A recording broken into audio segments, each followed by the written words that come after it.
আসসালামু আলাইকুম। ফাইনালি আমরা জেদ্দা এয়ারপোর্টে কিং অফ সৌদি আরবে আমরা নামছি। তারপর আমাদেরকে সুন্দর ওয়েলকাম করে জানালো একটা করে ফুলের তোড়া এবং একটা করে বক্স। সো বক্সের ভিতরে আমি দেখলাম চিকেন নাগেটস অ্যান্ড খেজুর আর পানি, এগুলো আমাদেরকে ওয়েলকাম জানাইলো খাওয়ার জন্যে। তো আমরা বাসে উঠে সবাই সমাবদ্ধ করে খাচ্ছি। আর একটু পথে আমরা জেদ্দার চেকিনে আমরা থামবো। থামার পর ওখানে আইডি এবং যে হাজে যে আইডি যায়, যে আমরা হজ করার জন্য একটা আইডি থাকে, সেটা আমাদের গলায় অবশ্যই ঝুলে থাকতে হবে, নাহলে অনেক সমস্যা করে। আমাদের হাতে করে একটা ব্রেসলেট দিবে।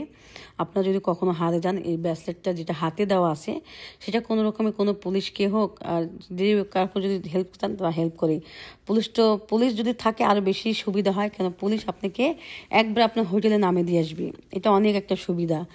তো এই জন্যে আপনারা এই আইডিটা কখনো হারাবেন না। মেক শিওর আপনারা যখন নেক্সট টাইম হজে যাবেন, ইনশাআল্লাহ আপনাদের হজ কবুল করুক, তাও এবং আল্লাহ আমাদের হজ কবুল করুক, সেটাই আমি দোয়া করি সবার জন্যে।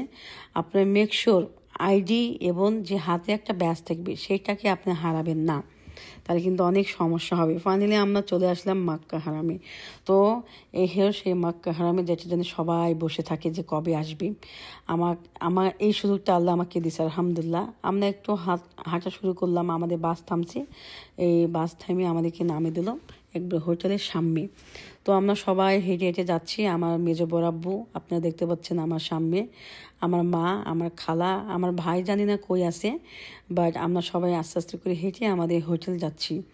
মক্কার হারামে আমাদের কবিতর, যেটা বলে কবিতর এলাকা, সেখানে আমাদের হোটেলটা অত সুন্দর না হলে আলহামদুলিল্লাহ, কেন আমরা যেখানে হজ করতে আসছি, আলহামদুলিল্লাহ যে হোটেলের ভিতরে আমার কথা এসি থাকলে হলো, এসি পাইছি আলহামদুলিল্লাহ।